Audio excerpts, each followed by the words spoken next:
this is a talk about anesthetic monitors. Will be kind of just a brief overview. A lot of the detail in the talk you'll talk more about in other lectures like CO2 and invasive monitors and things of that nature. I'll go through this not super quickly, but sort of quickly, so you guys can get back and see your patients and whatnot. And then we'll do a little more in-depth discussion this afternoon with the PBLD. So, for this presentation, we're going to describe the standard monitors utilized by the American Society of Anesthesiology, talk about the physiology of pulse oximeter, understand the importance of capnography, and describe the risks and benefits of using invasive blood pressure monitoring. So ASA has two standards to be used in every anesthetic. One is that a qualified anesthesia person should be present in the room throughout the entirety conduct of every single type of anesthetic. The other standard is patient's oxygenation, ventilation, circulation, and temperature should be continually evaluated during that anesthetic.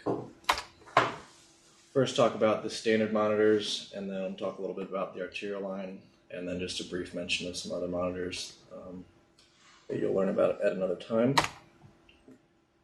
So these are the standard monitors defined by the ASA to be used for every anesthetic, as I mentioned: pulse ox, non-invasive blood pressure, EKG, capnography, and temperature monitoring.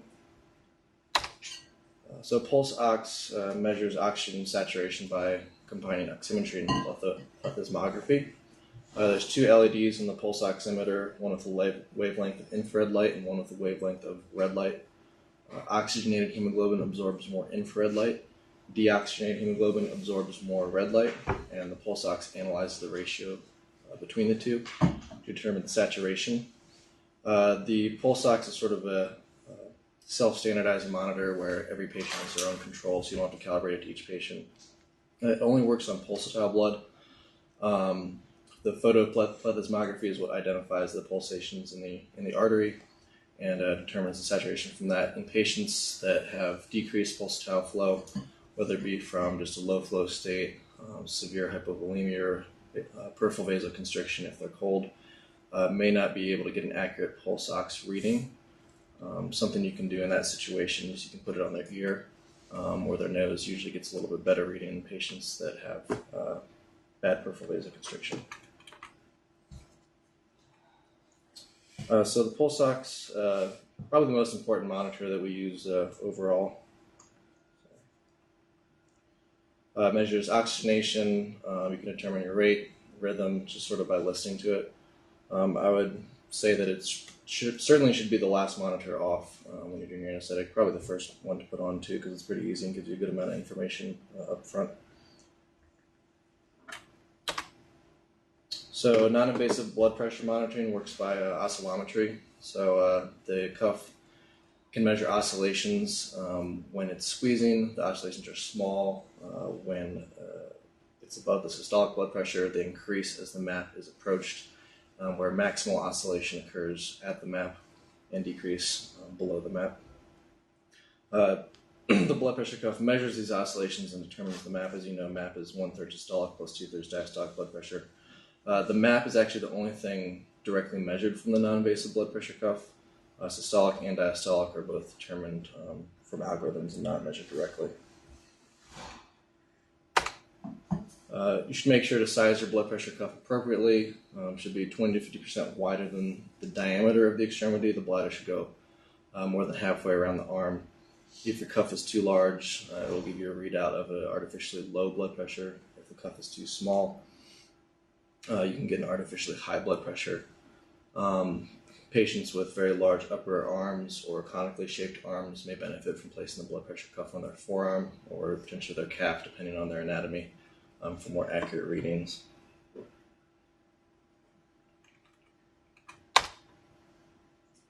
Electrocardiogram, fairly complex subject. We're not going to talk too much about it today. Like I said, just the basics for this lecture. Usually use 3 or 5 electrodes. We typically use 5 for most anesthetics. If you have 3 leads, you can monitor leads 1, 2, and 3, but only 1 can be monitored at a time because the 3rd lead has to serve as the ground lead. Whereas if you have 5 leads, then you can monitor 7 leads simultaneously.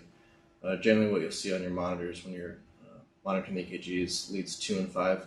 Those are typically considered the most important leads for us to monitor. 2 gives a good indication of the rate and the rhythm, whereas 5 is best for analyzing ST changes and ischemia.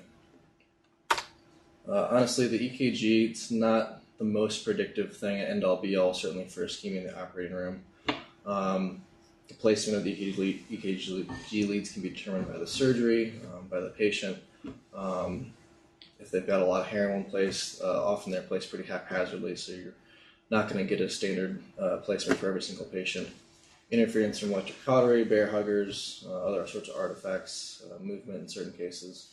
And anesthesiologists, not pure experts in EKGs by any means, we're pretty good at them, but certainly most people could be better. The best advice for EKGs that I have is they're really good for monitoring the rate, the rhythm. Take sort of a baseline when you're looking at the EKG when you put it on the patient before anything happens. And if you notice any changes in their ST changes, T waves if they invert, if their QT interval elongates during the surgery, anything like that, make note of that, but it's important to have a baseline beforehand. If you're truly concerned about ischemia, the most sensitive indicator for ischemia is a TEE, to look for any wall motion abnormalities. If you get a troponin or something like that, that's probably going to be elevated in a lot of surgeries regardless. Or you can get a 12-lead EKG. Occasionally it can be done intraoperatively, but it's most commonly just done in the recovery area. And then another really important monitor, one of the most important is capnography, so end-tidal CO2 measurement. It can measure your ventilation, give you an indication of your circulation. Certainly the best indicator for correctly confirming endotracheal tube placement. Respiratory rate, obviously, as well as the quality of your ventilation. The type of end-tidal CO2 monitoring we have seems to be the standard pretty much everywhere is diverting, where it's a little tube hooked up to your circuit, constantly aspirating, and it's actually analyzed at the anesthesia machine, as opposed to an analyzer that's actually on the circuit itself. Keep in mind that end-tidal CO2 is usually a little bit less, 2 to 5 millimeters of mercury, less than arterial CO2. This is accounted for by alveolar dead space. Anything that can increase that dead space will increase your gradient. For example, a PE or significant hypovolemia and hypotension. So 4 phases of the capnogram. Phase 1 is when dead space gas is exhaled, and 2 is the transition between alveolar gas and the airway. 3 is your alveolar plateau, and 4 is inspiration, taking you back towards phase 1. Capnogram can tell you a lot of different things just by looking at it. We'll talk a little bit about it this afternoon, but you do have a lecture more dedicated fully to CO2, so I won't go into a ton of detail, as I mentioned. If you notice a rapid decrease in your end-tidal CO2, it may be an indicator of cardiovascular collapse, severe hypotension, pulmonary embolism. However, if it disappears completely, it's less likely to be that, more likely to be a disconnect or a clogged tubing. Sometimes if the patient's not fully relaxed, biting on the tube, mucus plug, or if you're masking them or if you're having LMA, and it may be an indicator of low spasm. And these are just a couple of examples here. This is, for example, a patient that's taking a breath in the middle of their mechanical breath. Like I said, we'll talk about it a little bit later today, and you'll have a whole lecture on that. Temperature, fairly straightforward, measured with either a thermistor or a thermocouple. The change in electrical resistance of the metal in the temperature probe is how it detects changes in temperature. Heat loss is greatest in the first hour of general anesthesia, and it's nearly impossible to truly prevent that completely. It's sort of a given. Continues as a slow decline after, and then eventually, if you do no warming measures, now this can be as simple as the patient is draped from head to toe for an ENT surgery or something like that. They're probably going to be warm just from the drapes themselves without the bear hugger. But if they're lying exposed in the operating room under general anesthetic, their body temperature would eventually equilibrate with room temperature. Gold standard for temperature monitoring, pulmonary artery, although we hardly ever use that. Esophagus and nasopharyngeal temperature correlates both well with core temperature. Your esophageal temperature probe must be in the distal third of the esophagus. Nasopharyngeal is also good for correlating with brain temperature, which is useful in certain types of surgeries like circulatory arrest. The bladder also correlates well with core temperature, provided you actually have urine output. So someone with kidney failure on dialysis is not going to be a good candidate for having a temperature probe in their bladder. Skin is pretty inaccurate, varies by site. I would say axillary, if you've got the arm tucked in and you're wedging in there, it's to a degree accurate. It's certainly going to be a couple degrees lower than their actual core temperature. If you have no other options for temperature monitoring, it's certainly useful to use. The most important thing in that situation is to analyze the trend. If you put it on, you start at 35 and then you end up at 33, then that's certainly a bad thing. If you stay around there, then you should be good. So with the Foley temperature monitoring, really any amount of urine output is okay? Or does it need to be like... I'm not sure of the exact number. I don't know if it's like 30 per hour or half cc per kilo per hour, what exactly the output is. But generally, I would trust it less if you do have any sort of decrease in your urine output, which happens pretty commonly in a lot of surgeries, especially big abdominal surgeries or laparoscopic surgeries can interfere with your urine output. We don't often use bladder temperature. It's used a lot of times in the cardiac cases here, but we find that the other temperatures are pretty accurate and useful. And not every Foley will have a temperature probe on it. So invasive monitors, the main one I'll talk about, really the only one I'll talk about today is arterial line. A lot of the other ones I'm not going to really cover. So arterial line measures systolic and diastolic pressure directly. The systolic blood pressure is your peak during your LV contraction. Your diastolic is the trough during relaxation. The wave is distorted as you move throughout the body, so as you move more distally, the wave becomes even more distorted.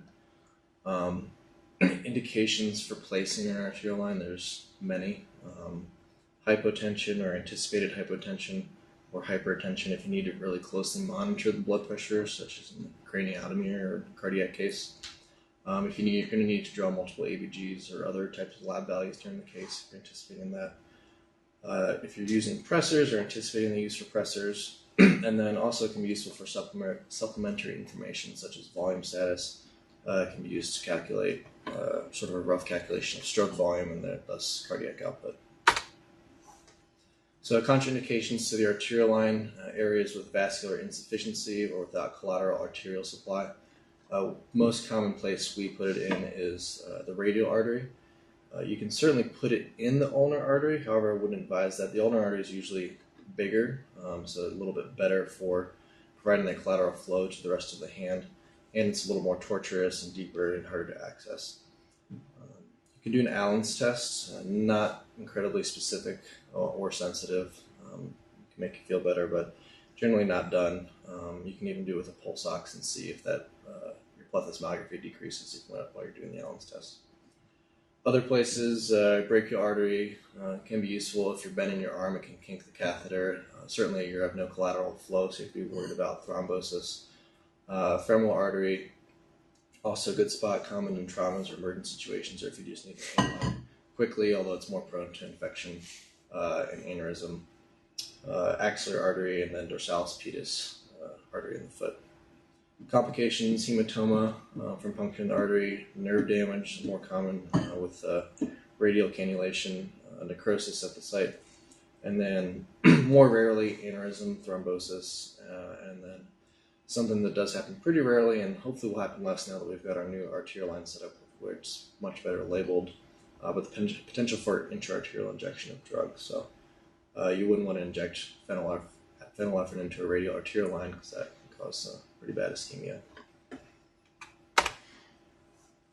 So what it consists of, there's a catheter connected to pressure tubing, there's a pressure transducer, a little diaphragm, that can monitor the changes in pressure transmitted along that pressure tubing, and that's how you get your measurements. Flushing system for when you're aspirated and having to flush it back, and then a pressure bag of normal saline will give you somewhere between 1 and 3 cc's an hour of saline through that catheter, and that decreases the risk of clot at the tip of the catheter. So when you set it up, two important things to keep in mind. First of all, zeroing it. So you turn your stopcock, you expose it to air, and use your atmospheric pressure as a zero reference. So If you zeroed it, took it to the top of a mountain here, it would give you a different reading because atmospheric pressure is different. And then leveling, so this is important, especially with changes in patient positioning. So normally in a supine patient, you keep the level of the right atrium. However, in things such as a frontal craniotomy, the patient's sitting, it may be more important to put it at the circle of Willis because you want to be able to measure accurate perfusion to the brain. And if it's a surgery where you're changing positions or you're going to Trendelenburg, reverse Trendelenburg, make sure to keep an eye on your arterial line and see where the transducer is so you can adjust it as necessary. Another thing that happens if you don't secure your transducer properly, you can either hang down or fall down off the floor. So maybe it's hanging like 2 feet below the patient, and you look like you think your blood pressure is fine. You move your transducer back up to the appropriate level, and you're hypotensive. So always be vigilant about where the transducer is placed. This is just sort of a diagram. You've got your anacrotic limb, which is systole, diacrotic limb, which is diastole. This dicrotic notch right here, that is just the pressure transmitted from the closure of the aortic valve. And then MAP, so how it calculates MAP is the area under the curve here. This area under the curve can also be used in more complex measurements, as I briefly mentioned, calculation of stroke volume, and then you can monitor stroke volume variability and give you a sort of an indication for volume status. So overdamping, lower systolic, higher diastolic, usually occurs if you've got way too much tubing, too many stopcocks, excessive stopcocks in the line.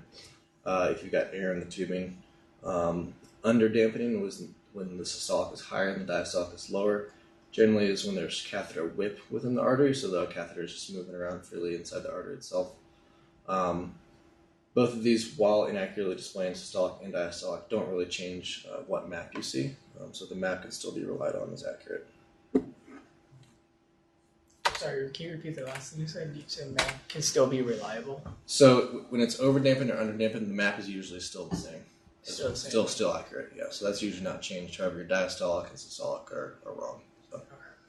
Okay. Certain surgeries, you certainly, you can get by with. It's not the worst case in the world. If you've got some overdamping, underdamping, occasionally you'll sort of see it as the case goes on. Maybe there's part of like a little half clot in the tip or something like that, positioning that's up against the wall of the artery. In certain cases, like a vascular case or a neuro case where they want to keep the systolic below 140, for example, or a certain level, it's important to have a more accurate measurement. In these situations, if you're troubleshooting the A-line and it's having issues, you can start cycling your cuff more frequently in the meantime while you figure it out. A couple other monitors, I will just briefly mention them. Central line, pulmonary artery catheter, TEE, BIS, flow track, which we sort of briefly mentioned. Flow track will help you determine with an arterial line or stroke volume variability, things of that nature. And a bunch of other monitors that we're not going to talk about today. You guys have questions about anything so far?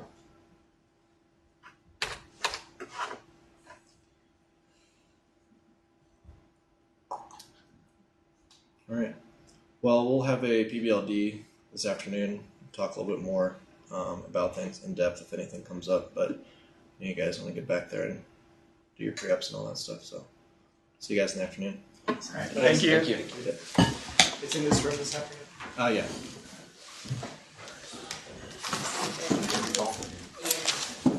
My phone gave me an alert the patient was in pre-op, and then I tried to log in IP and I can't.